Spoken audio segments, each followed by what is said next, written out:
आज का बहुत सुंदर विषय है व्यर्थ संकल्प से मुक्त निर्विघ्न स्थिति। व्यर्थ संकल्प से मुक्त निर्विघ्न स्थिति।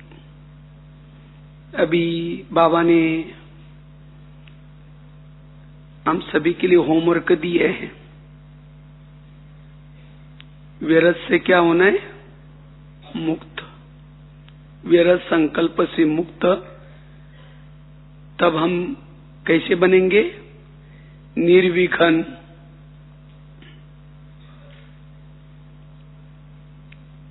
क्योंकि व्यर्थ से मुक्त बनने की बहुत आवश्यकता है।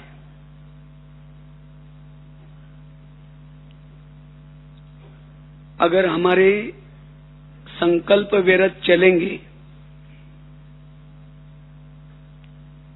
तो जो हमारा लक्ष्य है, क्या लक्ष्य है? बाप समान बनना, फरिश्ता बनना, कर्मातीत बनना, उस लक्ष्य तक नहीं पहुंच पाएंगे। क्योंकि सारा खेल संकल्प का है। वैसे तो बाबा ने पिछले मुरली में भी निर्विघ्न बनने के लिए अटेंशन दिलाया, लेकिन निर्विघ्न बनने का भी आधार क्या है? व्यर्थ संकल्प से मुक्त। अशरीरी बनने का भी आधार व्यर्थ संकल्प से मुक्त। योग का भी आधार व्यर्थ संकल्प से मुक्त। ये संकल्प हमारे पुरुषार्थ का मूल आधार है। कोई भी स्थिति का अनुभव करना है, उसका आधार है संकल्प। गीता ना, संकल्प से पूरा कल्प चलता है। इसलिए हमारे संकल्प कैसे हो? सकारात्मक। जीवन में अगर कोई समस्या आती है, विघ्न आता है, कोई संस्कार आता है, इसका मतलब मेरे संकल्प कैसे बने? निगेटिव या व्यर्थ। दोष दूसरे का नहीं। समस्या किसने पैदा की? हमारे संकल्प ने समस्या पैदा की। चाहे कोई विकार की समस्या, चाहे आपस के संस्कार की समस्या, सभी समस्या का कारण संकल्प। इसलिए गीत में एक बहुत अच्छी लाइन थी, संकल्प से अपने दृष्टि को बदलो। अगर मेरे संकल्प सवेरे सवेरे समर्थ है, पॉजिटिव है, मेरी स्थिति अशरीरी बन जाएगी, तो सारा दिन मुझे कोई समस्या नजर नहीं आएगी। अगर मुझे कोई समस्या नजर आती है, इसका कारण मेरे संकल्प समर्थ नहीं है। इसलिए अपने संकल्प को समर्थ बनाना है। इसलिए विघ्नों का कारण व्यर्थ संकल्प। जितने संकल्प हमारे समर्थ चलेंगे, वायुमंडल भी कैसा बनेगा? पॉजिटिव, समर्थ बनेगा। जहां भी हम हैं, वहां का वायुमंडल परिवर्तन करने की जिम्मेवारी हमारी अपनी है। समर्थ संकल्प से ही मनसा सेवा कर सकेंगे। जिसके संकल्प कमजोर हैं, मनसा सेवा नहीं कर पाएगा। जिसके संकल्प व्यर्थ हैं, वो सदा मुस्कुरा नहीं सकता। उसकी मुस्कान गायब हो जाएगी।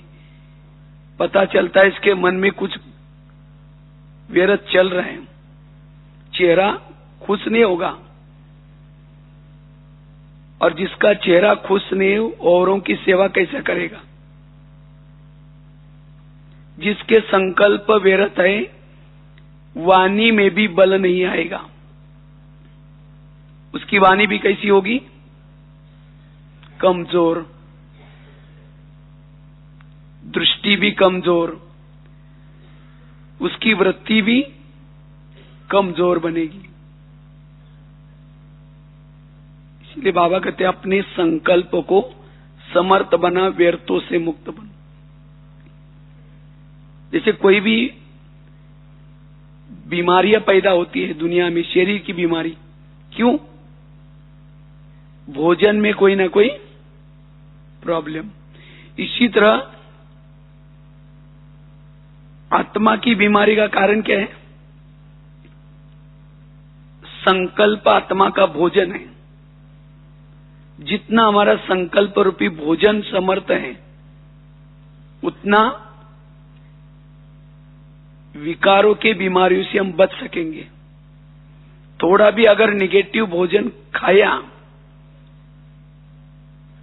थोड़ा निगेटिव सोचा, विकार रूपी बीमारी पैदा हो गई।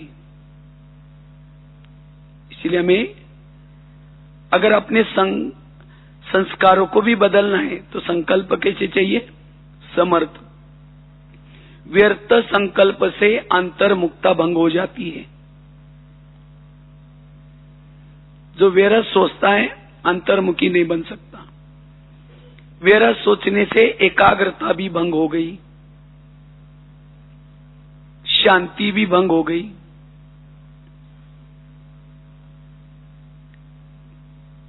ऐसी आत्मा जो व्यर्थ सोचते हैं वो कर्मयोगी की स्थिति नहीं बना पाएंगे, कर्मयोगी नहीं बन पाते हैं।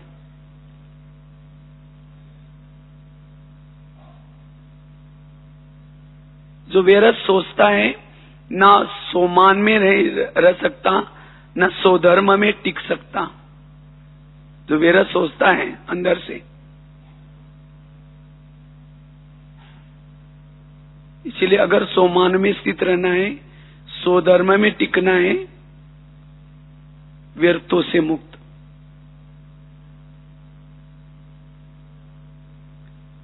जितना व्यर्थों से मुक्त, उतना हम लाइट हाउस, माइट हाउस स्थिति का अनुभव कर पाएंगे।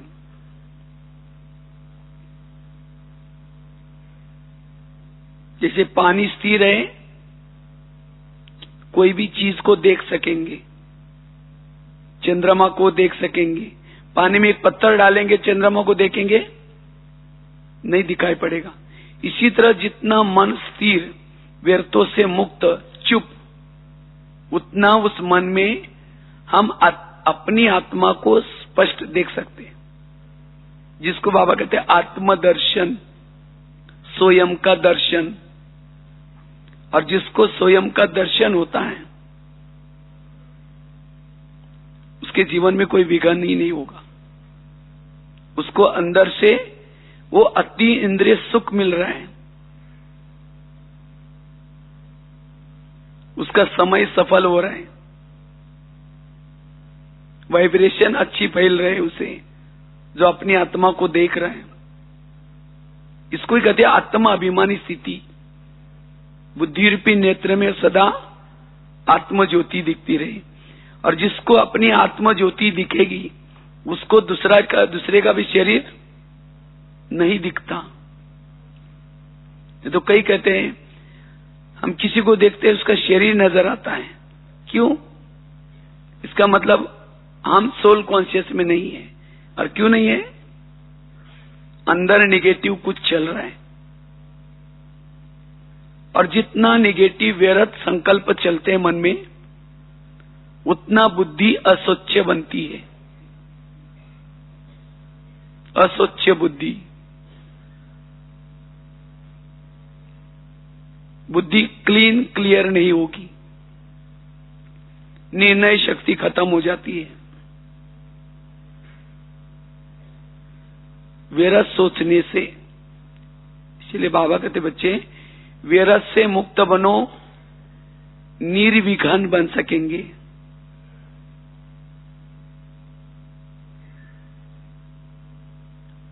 अनुभव के खान बन सकेंगे। जब चाहे जिस स्थिति में टिकना चाहे टिक सकेंगे।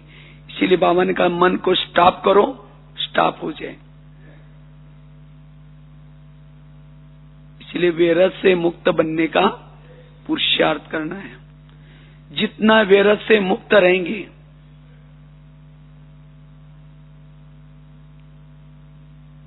उतना हम अपने एक एक श्वास को सफल बना सकेंगे।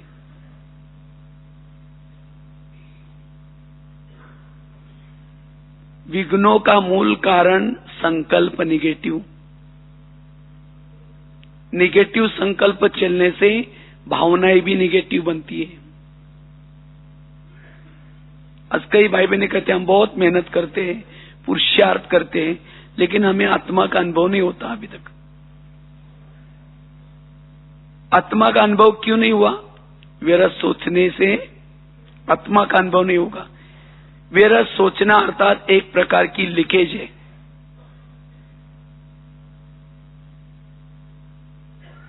वेरस की लीकेज होगी तो आत्मा का अनुभव नहीं कर पाएंगे। जैसे एक शिष्य गुरुजी के पास गए, गुरुजी को कहते हैं गुरुजी मैं बहुत भक्ति करता हूं, तपस्या करता हूं, साधना करता हूं, लेकिन अब तक मुझे कोई अनुभव नहीं हुआ। तो गुरुजी हंसने लगे, कहते बात तो सही है। 3-4 दिन पहले मेरे पास 5-6 युवा आए थे, बगीचे में बैठे थे शिष्य गुरुजी।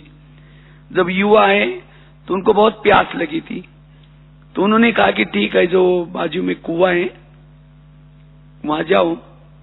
वहां बाल्टी रखी थी, रस्सा रखा था, कुएं में पानी भी था।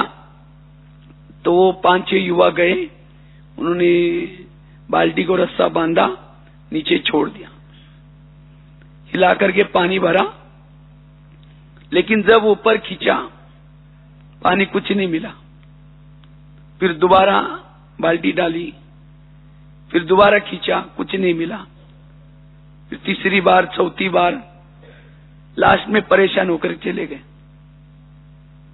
कुएं में पानी था, बाल्टी थी, रस्सा था, लेकिन प्यासे क्यों रहे? क्योंकि उस बाल्टी को छेद थे। तो इसी तरह अगर हमारे भी मन को छेद है, निगेटिव हम वेरस सोचते हैं, तो हमें भी अनुभव, न आत्मा अनुभव होगा न परमात्मा अनुभव होगा। तो अनुभव का आधार क्या है? वेरस से मुक्त। अगर मुझे अशरीरी का अनुभव करना है, बिंदु रूप स्थिति का अनुभव करना है, बीज रूप स्थिति का अनुभव करना है, वेरस की लीकेज को बंद करना है। मन हमारा सदा कैसा रहे? चुप रहे। जिसका मन बोलता है वो अनुभव नहीं कर पाता। योग क्या है? मन का चुप रहना। जब मन व्यर्थों से चुप रहेगा तो समर्थ सोचना शुरू करेगा, वो बाबा से बातें करेगा। अगर मन पहले ही बात कर रहे हैं, ये क्यों हुआ, ये मेरे साथ क्यों हुआ, ऐसे कैसे हुआ, अगर मन ये बात कर रहा है तो बाबा से बात कैसे करेगा, अपने आप से बात कैसे करेगा, स्वयं की चेकिंग कैसा करेगा। इसीलिए मन को क्या करो? चुप करो। मन सदा चुप रहे, तब हम निर्विघ्न बन सकेंगे।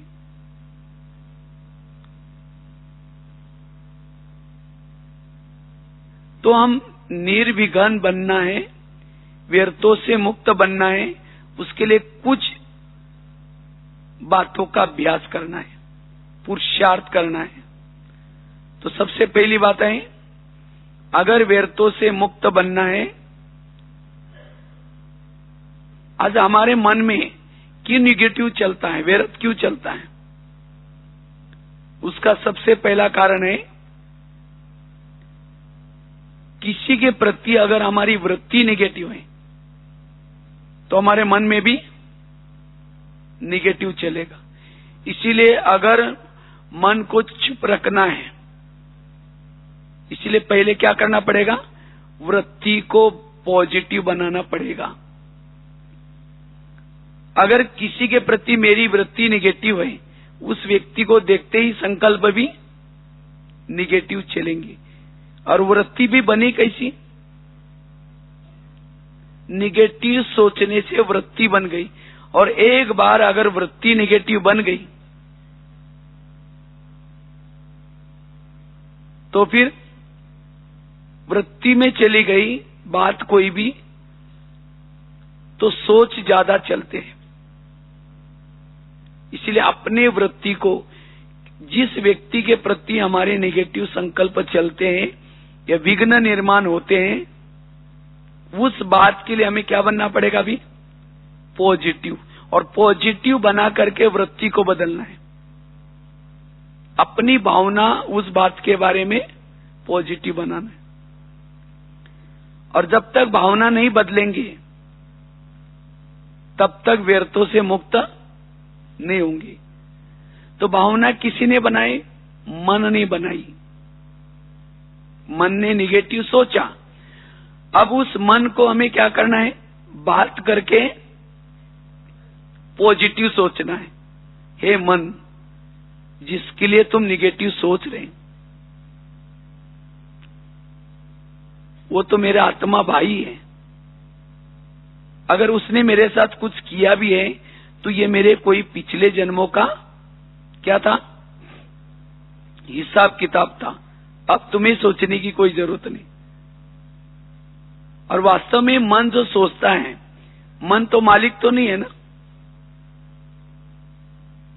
तो मन को कोई पूछने वाला नहीं था। मन ने अपने मर्जी से सोच सोच करके क्या किया, वृत्ति को बिगाड़ी है। अब हमें बीच बीच में उसी मन से पॉजिटिव सोच करके क्या बनाने, वृत्ति को शुद्ध। जितनी वृत्ति शुद्ध बनेगी संकल्प स्टॉप हो जाएंगे, मन चुप हो जाएगा। इसलिए जिस व्यक्ति के प्रति वृत्ति नेगेटिव है, जिस बारे में मेरे विघ्न पैदा हो गए, उसके बारे में पॉजिटिव वृत्ति पॉजिटिव बनाने की जरूरत है। जितनी वृत्ति पॉजिटिव, व्यर्थों से मुक्त। इसीलिए बाबा कहते बच्चे रोज अपने मन से बातें करो। मन किसके बारे में क्या सोचता है चेक करो। आखिर मन को पूछो, मन तुमने उसके लिए ऐसा क्यों सोचा, मैंने तो आपको कहा नहीं था, क्यों सोचा। दोबारा उसके लिए पॉजिटिव सोच। उसके अंदर के जो अवगुण देखे उसके बजाय उसका गुण देख, उसके अंदर कोई विशेषता भी तो है। और इसी तरह जिसका मन अगर उस व्यक्ति के बारे में पॉजिटिव बनता है, उस परिस्थिति के बारे में पॉजिटिव बनता है, तो मन क्या हो जाएगा, व्यर्थों से मुक्त बनेगा। तब हमारी वृत्ति बदलेगी और वो व्यक्ति सामने आते ही संकल्प भी हमारे कैसे चलेंगे, पॉजिटिव। तो ये पुरुषार्थ हमें करना है, तब हम निर्विघ्न बन सकेंगे। जो हमारी एक दूसरे के साथ जो बनती नहीं, क्योंकि संकल्प नेगेटिव चलने से पहले तो वृत्ति नेगेटिव बन गई, दृष्टि नेगेटिव बन गई, उसके साथ साथ उसे नफरत पैदा हो गई, घृणा पैदा हो गई, क्रोध पैदा हो गया मन से, अंदर से अंदर। फिर उनसे किनारा करना शुरू किया। अगर फिर उस व्यक्ति का, जिसके प्रति भावना खराब हो गई, वृत्ति खराब हो गई, अगर उस व्यक्ति का कोई महिमा भी करता है, उसका महिमा सुनेंगे नहीं सुनेंगे। तो ये सब कैसा पैदा हो गया, विरस सोचने से। व्यर्थ से बहुत सारी बातें पैदा होगी। इसीलिए हमें क्या करना है, अपनी वृत्ति को पॉजिटिव बनाना है। तो ये है पहली बात। दूसरी बात है, अगर हमें व्यर्थों से मुक्त बनना है तो बुद्धि को सदा जागृत रखना है। जितनी बुद्धि हमारी जागृत है उतना व्यर्थों से मुक्त, क्योंकि मन का बॉस कौन है? मन का बॉस है बुद्धि। हम मन को कंट्रोल तो करना चाहते हैं, लेकिन हमारा बुद्धि की तरफ ध्यान नहीं होता। जहां ध्यान है वहां मन चला जाता है। इसीलिए अगर व्यर्थों से मुक्त बनना है, बुद्धि को कोई ना कोई काम देना है, क्योंकि जहां बुद्धि जाते हैं मन उसी के बारे में सोचता है। इसीलिए बुद्धि को जागृत अर्थात अगर हम परम धाम को लगाएंगे तो मन में विरत क्यों चलेगा? अगर बुद्धि बाबा की तरफ जाएगी विरत नहीं जाएगा। इसलिए बुद्धि को जागृत रखना है। जितना बुद्धि जागृत उतना व्यर्थों से मुक्त। चलो 2 मिनट।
तो बात चल रही थी व्यर्थों से मुक्त बनने के लिए। पहली बात बताई अपने वृत्ति को परिवर्तन। अगर वृत्ति नेगेटिव है तो संकल्प भी आप चाहेंगे नहीं तो भी संकल्प जरूर नेगेटिव चलेंगे। जैसी वृत्ति वैसे संकल्प। अगर वृत्ति किसी के लिए हमारी पॉजिटिव है, हमारे संकल्प भी पॉजिटिव। वृत्ति नेगेटिव है, संकल्प भी नेगेटिव। दूसरा कारण है, अगर हमारा बुद्धि के तरफ ध्यान नहीं है, बुद्धि अगर इधर उधर है, तो जहां बुद्धि में बात वो घुसी है, बुद्धि जहां लगी है, वही के संकल्प चलते हैं। इसलिए हमें बुद्धि से सदा जागृत रखना है। आखिर मेरा ध्यान कहां जाता है?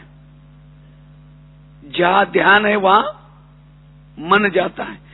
मन को तो हम शुद्ध संकल्प देना चाहते हैं, लेकिन बुद्धि, जैसे सामने कैमरा है, कैमरा जिस के सामने है वही चित्र टीवी में आता है।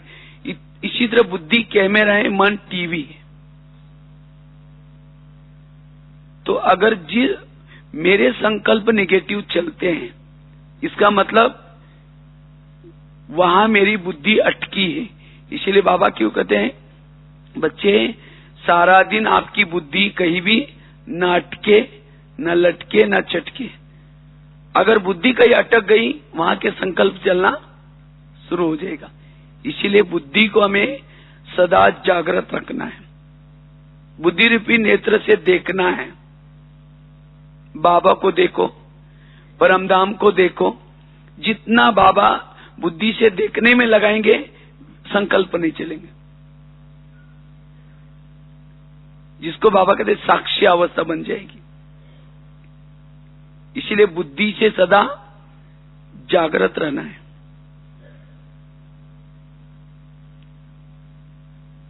तीसरी बात है, अगर हमें वैरस संकल्प से मुक्त बनना है, निर्विघ्न रहना है, तो जितनी हमारी अशरीरी स्थिति है, आत्माभिमानी स्थिति है, उतना हमारे संकल्प में, मन में एक प्रकार का कंट्रोल आ जाता है। इसलिए जितना हम अमृत वेला का योग करते सवेरे, अमृत वेला का योग, सवेरे मुरली सुनते हैं, क्लास के पहले थोड़ा सा योग करते हैं। अगर ये 3 बातें रोज की दिनचर्या में हम करेंगे, ये 3 बातों से हमारी अशरीरी स्थिति, बिंदु रूप स्थिति, आत्माभिमानी स्थिति, विधेयी स्थिति बनती है। लेकिन 3 यथार्थ, अमृत वेला यथार्थ, मुरली सुनते समय भी यथार्थ। ऐसे नहीं चलते फिरते कहीं सुन ली, कहीं मोबाइल में सुन ली। आजकल तो ऐसे भाई कई भाई बहने कर लेते हैं, मुरली सुन लिया, आजकल कहते व्हाट्सएप में आ जाता है, हमने पढ़ लेते हैं, नेट में आ जाता है, पढ़ लेते हैं। वो कोई यथार्थ नहीं, वो मजबूरी का नाम महात्मा गांधी, मजबूर लोगों के लिए। इसलिए बाकायदे क्लास में बैठना, आधा घंटा पहले योग करना और एक एक महावाक्य जागृत होकर के सुनना। अमृत वेला भी यथार्थ। अगर ये 3 चीजें यथार्थ हैं, हमारी सारा दिन अशरीरी स्थिति, विधेयी स्थिति बनी रहती है, और जिससे सारा दिन जो कुछ चलता है, हमारा मन कुछ सोचता नहीं, क्योंकि अंदर वो स्थिति है आत्माभिमानी। जैसे घर में कोई बड़ा होता है, छोटा आपस में चुपचाप रहते हैं, बच्चे चुपचाप रहेंगे। इसी तरह इस शरीर रूपी घर में जिसकी आत्मा स्थिति जागृत है, मन चुप रहता है, कुछ भी नहीं सोचेगा,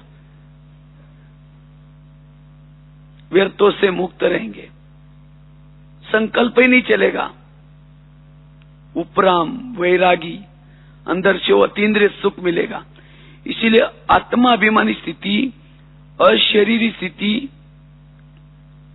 अगर इस स्थिति में हम जितना टिके रहेंगे उतना व्यर्थों से मुक्त, और ऐसी आत्मा निर्विघ्न रहेगी। भले उसके जीवन में विघ्न आते हैं, बातें आएंगी, लेकिन उसके बारे में वो सोचेगी नहीं, क्योंकि आत्माभिमानी स्थिति है। आत्माभिमानी स्थिति वालों को मान, अपमान, निंदा, स्तुति समान रहेगी। अगर कोई मेरे संकल्प चलते हैं, किसी का अपमान मुझे सहन नहीं होता, किसी की बातें मुझे सहन नहीं होती, इसका मतलब मेरा देहाभिमान है। और क्यों देहाभिमान है? सवेरे के योग की तरफ ध्यान नहीं दिया। इसीलिए मैं सवेरे अमृत वेले की तरफ ध्यान, और साथ में क्लास की और मुरली की तरफ ध्यान, ये तीन चीजें हमें व्यर्थों से मुक्त कराएगी, निर्विघ्न बनाएगी।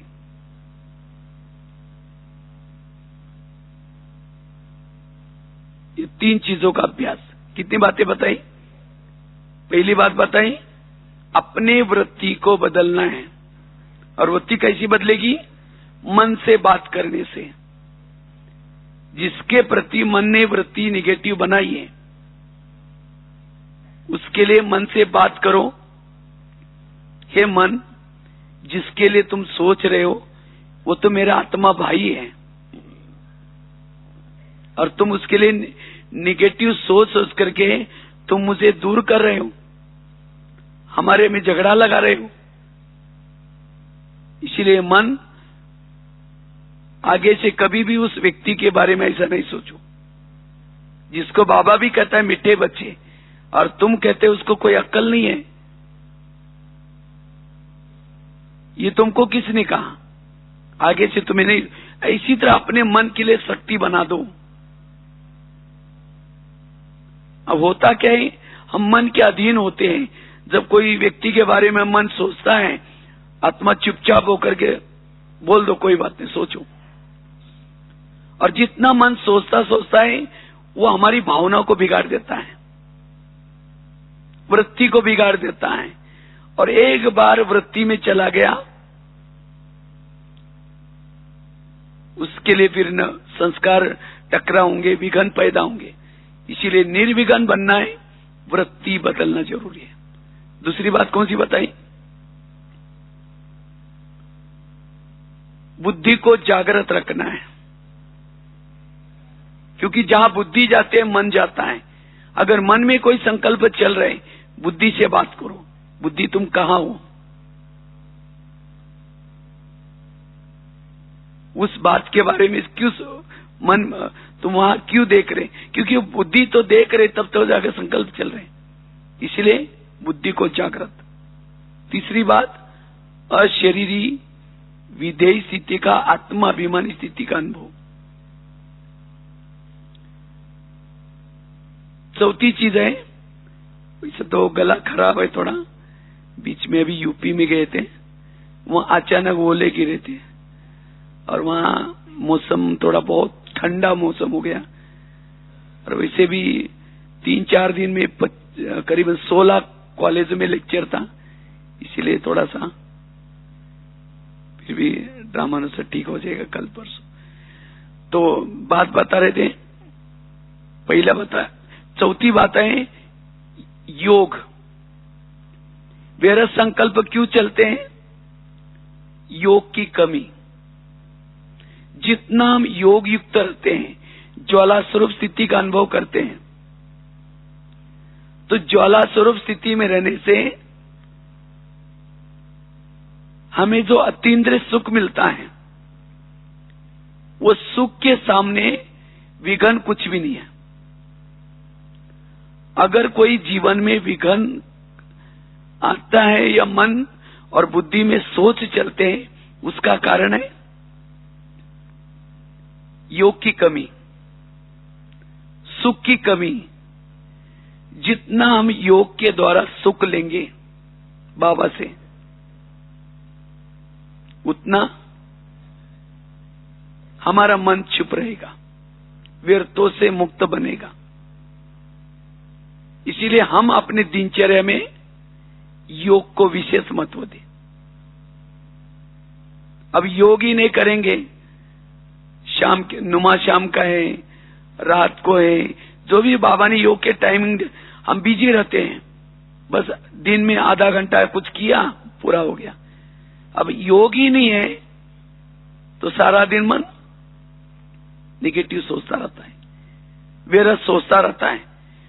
तो जितना हमारा योग अच्छा होगा, ज्वाला स्वरूप होगा, उतना मन हमारा चुप रहेगा,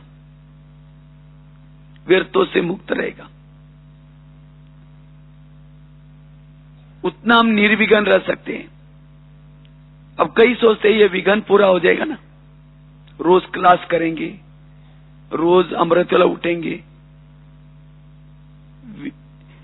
कभी वो इंतजार नहीं करना, विघ्न है कोई बात नहीं, तो भी योग करना है, सेंटर पर आना है, मुरली सुननी है, बाबा उसे मुक्त कर देगा। विघ्न है इसलिए पुरुषार्थ ढीला नहीं करना है,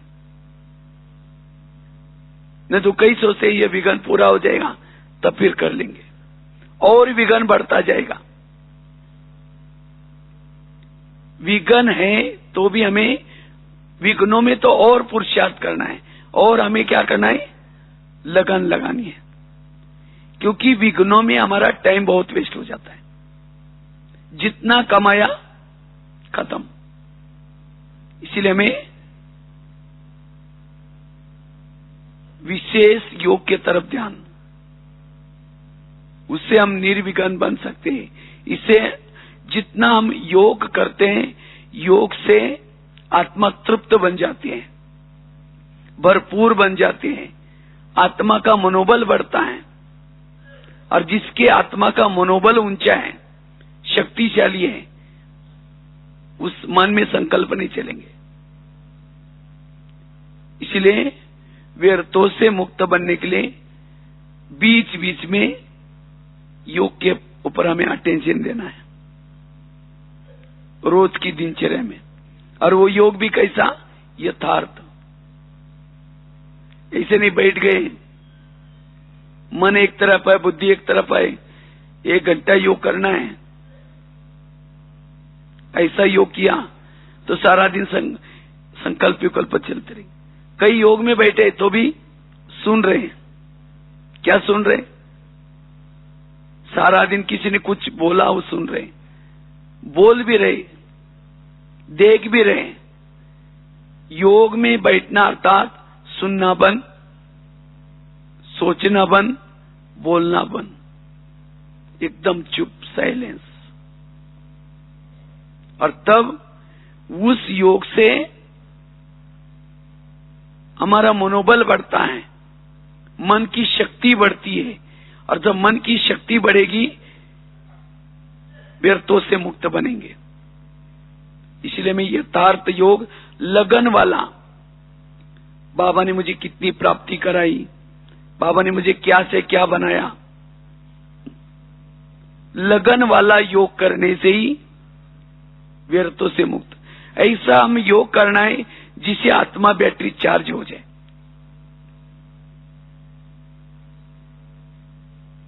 तब सारा दिन हमारा मन चुप रहेगा, व्यर्थ नहीं सोचेगा।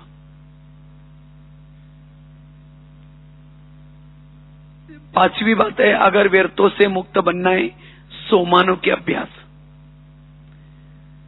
वर्तमान समय जो मन निगेटिव सोचता है, क्यों सोचता है, हम दूसरे से अपेक्षा करते, क्या उसने मुझे पूछना चाहिए, मुझे रिगार्ड देना चाहिए, उसने मुझे ये करना चाहिए। और वो क्या सोचता है, उसने मुझे देना चाहिए, ये उसके लिए सोच रही है, उसके लिए सोच रहा है। इसीलिए अब हमें और लोगों से अपेक्षा नहीं करनी है। बाबा ने हमें कितना सम्मान दिया है, सम्मान दिया है, दिया है। अगर बाबा ने जो सम्मान दिया है जो बाबा ने सम्मान दिया है, जो बाबा ने प्राप्ति कराई, अगर उसको याद करेंगे तो दूसरे की तरफ अपेक्षा नहीं होगी, आप भरपूर बन जाएंगे। अगर कोई अपमान भी करता है तो भी आपको वो बाबा ने जो दिया है उसमें भरपूर है, आपका संकल्प चुप रहेगा, कुछ नहीं सोचेंगे।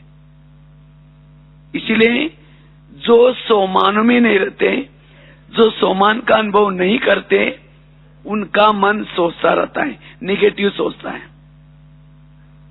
सबको कहेंगे देखो मैंने इसकी इतनी पालना की, मैंने उसको ये किया तो भी मुझे पूछता ही नहीं, तो भी मुझे ये करता ही नहीं, सोचते रहेंगे, औरों को सुनाते रहेंगे। यही विघन है और कुछ नहीं। उसका भी टाइम बर्बाद कर रहे हैं, अपना भी टाइम बर्बाद। इसीलिए मुझे अब सोमानु में रहना है। इस रावण के राज्य में आपको कोई भी सम्मान नहीं देगा। आपको खुद, जैसे हनुमान ने क्या किया, अंगद ने अपने पूछ का क्या किया, आसन बना करके। तो इसी तरह हमें भी क्या करना है, हमें जो बाबा ने इतनी बड़ी सोमानु की लिस्ट दी है, उस सोमानु में स्थित रहो, तब जाकर के आपको किसी की भी दूसरे की तरफ से अपेक्षा नहीं होगी, तब व्यर्थों से मुक्त बनेंगे। इसलिए सोमानु का अभ्यास। और जो सोमान में रहता है वो सम्मान जरूर देगा। अगर मैं किसी को सम्मान नहीं देता हूं, इसका मतलब मैं खुद सोमान में नहीं हूं। इसलिए हमें सोमान में रहना है, औरों को सम्मान देना है। बाबा कहते हैं देने से ही मिलता है। वो भी क्यों नहीं दे रहे हैं, इसका मतलब मैं नहीं दे रहा हूं, इसलिए वो भी नहीं दे रहे। हम उसको सोचते ही वो पहले दें तो हम भी दे देंगे, ना वो देता है ना वो देता है, ऐसे दिन प्रतिदिन भावनाएं खराब होती जा रही। इसलिए हमें पहले सोमान में रहना है, तो ऑटोमेटिकली हमारे से सम्मान देने की भावना आएगी। सोमानों से मन भरपूर बनता है, उतना निर्विघ्न बन सकेंगे हम। छठी बात है, अगर हमें व्यर्थों से मुक्त बनना है, टोटल ज्ञान का हमारा सार क्या है, जो हुआ अच्छा हुआ, जो हो रहा अच्छा, जो होगा वो भी। कभी कभी हमें विघ्न क्यों पैदा होते हैं, हम आगे के लिए सोचते हैं कहीं ऐसा न हो जाए, कहीं ऐसा न हो जाए, कहीं ये न हो जाए। ये निगेटिव सोचने के कारण क्या होता है, सोच हमारे निगेटिव चलने से विघ्न पैदा होते हैं। इसलिए आज तक मेरे जीवन में जो बीता वो भी अच्छा था, अभी भी जो बीत रहा है वो भी बहुत अच्छा, और आगे होने वाला वो भी।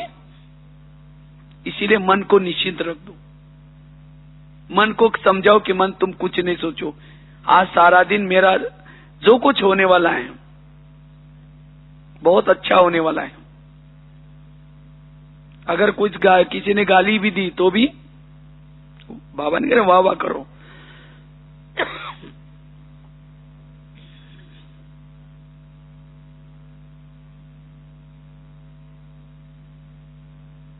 किसी ने गाली दी तो भी वाह वाह, कोई विघन डाला तो भी वाह वाह। ये वाह वाह करेंगे तो भी व्यर्थों से मुक्त बन जाएंगे। इसीलिए संगम युग में चाहे हमारे कोई पड़ोसी है, चाहे कोई पति है, चाहे कोई बच्चे हैं, सब कैसे हैं, वाह वाह के, क्योंकि इनके संग में आने से हमें कौन मिला है, बाबा मिला है। ये तो पति तो बहुत हर जन्म में मिले, हर जन्म में पड़ोसी भी मिले हैं, लेकिन उनके कारण बाबा मिला। तो ये जैसे है वैसे हमें वाह वाह करना है। तो जितना वाह वाह करते रहेंगे उतना व्यर्थों से मुक्त बनेंगे। इसीलिए ड्रामा कल्याणकारी है, हर परिस्थिति भी कल्याणकारी। तो जितना ही स्थिति में रहेंगे उतना व्यर्थों से मुक्त। टोटल ज्ञान का सार भी है, जो हुआ अच्छा हुआ, जो हो रहा अच्छा, जो होगा वो भी अच्छा। आज दुनिया में देखो लोगों को बीमारियां हो रही, क्यों हो रहे? निगेटिव सोचने से, व्यर्थ सोचने से। व्यर्थ सोचने से तनाव पैदा होता है। तनाव को इंग्लिश में क्या बोलते हैं? टेंशन। टेन मतलब कितना? 10, और सन मतलब बच्चे। टेंशन मतलब 10 बच्चे। पहले तो 2-4 है और फिर 10 होंगे तो कैसा सुखी रहेगा? इसी तरह निगेटिव सोचने वाला भले ज्ञान में है, मुरली सुनता है, सब कुछ करता है, तो भी निगेटिव सोचेगा तो भी सुख और शांति का अनुभव नहीं होगा। इसीलिए बाबा ने कहा ना, अटेंशन रखो। अटेंशन होगा तो टेंशन नहीं आएगा। अटेंशन ये जोड़ देना है, तब टेंशन नहीं होगा। नहीं तो टेंशन करेंगे, निगेटिव सोचेंगे तो कुछ समय के बाद फिर बीमारियां होना शुरू हो जाएगी। इसलिए हमें व्यर्थों से मुक्त, और ऐसी आत्मा ही खुशनुमा रह सकती है, वही वायुमंडल को अच्छा बना सकती है। अगर खुद खुश नहीं है, विघ्नों में है, तो हमारे सेवा का प्रभाव नहीं पड़ेगा। इसलिए बाबा कहते बच्चे कुछ भी हो जाए, अब क्या बनो? निर्विघ्न बनो। इसलिए जो हुआ अच्छा हुआ, जो हो रहा अच्छा, जो होने वाला वो भी अच्छा। 7वीं बात है, व्यर्थों का कारण है, मन में व्यर्थ क्यों चलता है? क्योंकि वास्तव में आज हमारे जीवन में कोई भी प्रॉब्लम्स आता है या कोई समस्या आते हैं, हम दूसरे के ऊपर डाल देते हैं, इनके कारण ऐसा हुआ, बस और कुछ नहीं है, इसके कारण ऐसा हुआ। वास्तव में टाली कभी एक हाथ से नहीं बचती। टाली के लिए कितना चाहिए? 2 हाथ। आज मेरे जीवन में कोई प्रॉब्लम्स या समस्या क्यों आए? मेरे ही कोई पिछले जन्मों के कर्मों के कारण। क्योंकि हम जो आपस में एक दूसरे के संबंध में आए हैं, कोई हमें देने के लिए आता है, कोई हमारे से लेने के लिए आता है। जब इस कर्म गुह्य गति को भूल जाते हैं, तब हम कहते हैं ये मेरे साथ ऐसा क्यों करता है, इसने मेरे साथ ऐसा क्यों किया, और तब लगता है कि हमारे साथ अन्याय हो रहा है। न चाहते हुए भी फिर ऊपर भी देखेंगे कि भगवान तुमने भी आंखें बंद किया क्या, ये मेरे साथ क्या हो रहा है। तो मन को समझाना है, ये मन जो कुछ हो रहा है ये मेरे ही कोई पिछले जन्मों का हिसाब किताब के कारण, इसलिए तुम्हें चुप रहना है, व्यर्थ नहीं सोचो।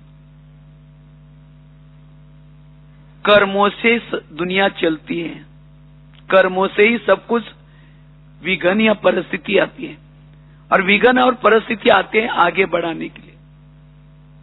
और जब ये कर्म गति के गहराई में हम जितना जाएंगे, उतना मन हमारा कैसा रहेगा?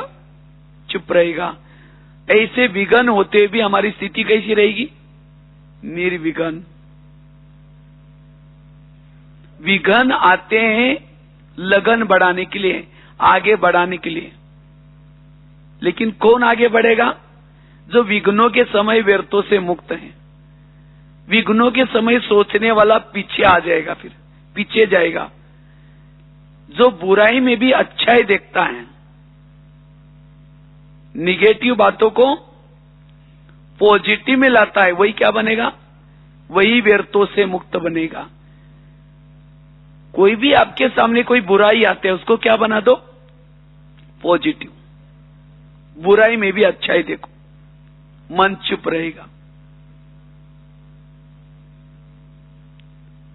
8वां कारण है क्यों हमारा मन व्यर्थ सोचता है? जब हम किसी का अवगुण देखते हैं, अवगुण देखने का दृष्टिकोण है, मन व्यर्थ सोचना शुरू करता है। और अवगुण देखने का अगर दृष्टिकोण है, विघ्न पैदा होंगे।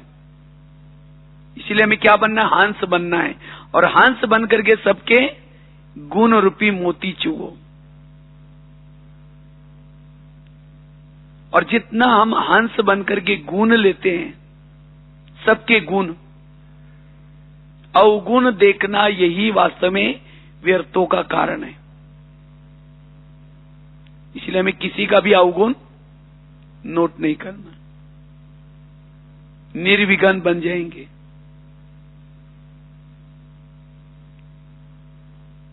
अवगुण देखने वाला, जैसे मक्खी होती है ना, मक्खी क्या करती है? बहुत अच्छा जिस्म है, शरीर है, लेकिन वो छोड़ करके कहां बैठती है? जहां जख्म है उसके ऊपर बैठेगी और गंदगी चूसती रहेगी। अवगुण देखने वालों को कहेंगे मक्खी। इतना अच्छा उस व्यक्ति के अंदर कितने अच्छे गुण हैं, वो गुण को छोड़ करके हम क्या देख रहे हैं? अवगुण। और जो अवगुण देखता है वो क्या करता है? ये मक्खियां तो दो प्रकार की होती है। एक होता है मधुमक्खी, वो क्या करती है? संगठन में रहती है और क्या करते हैं? शहद बनाती है। वो बीमारी से दूर कराती है, उसका शहद कोई खाता है बीमारी से दूर। और एक मक्खी होती है,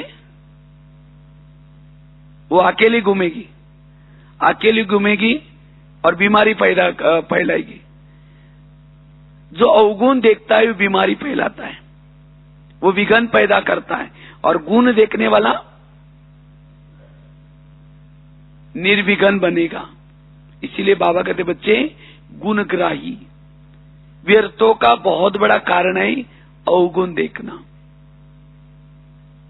अवगुण देखने से परचिंतन चलता है। इसलिए हमें एक दूसरे का गुण, जिसके संपर्क में रहते हैं, कभी उनकी आप लिस्ट बना दो।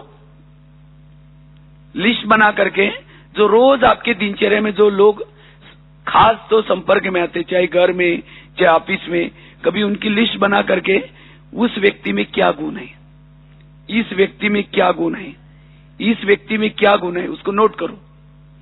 और जब उसकी बुराई देखते हैं उसका गुण सामने लाऊं, तुरंत आपका मन चुप रह जाए।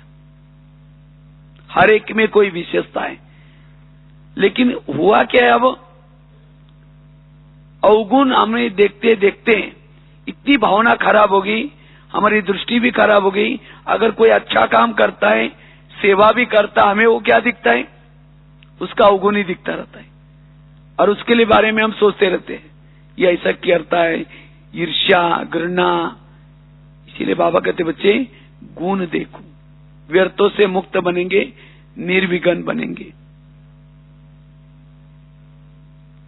और लास्ट की बात है, 9वीं बात, अगर निर्विघ्न बनना है, जितना हम आदि स्वरूप में स्थित रहते, आदि और अनादि हमारे जो संस्कार हैं, जितना उस संस्कार में स्थित रहेंगे, जितना उस स्वरूप में स्थित रहेंगे, बीच के जो हमारे कुछ संस्कार है वो दब जाएंगे, खत्म हो जाएंगे।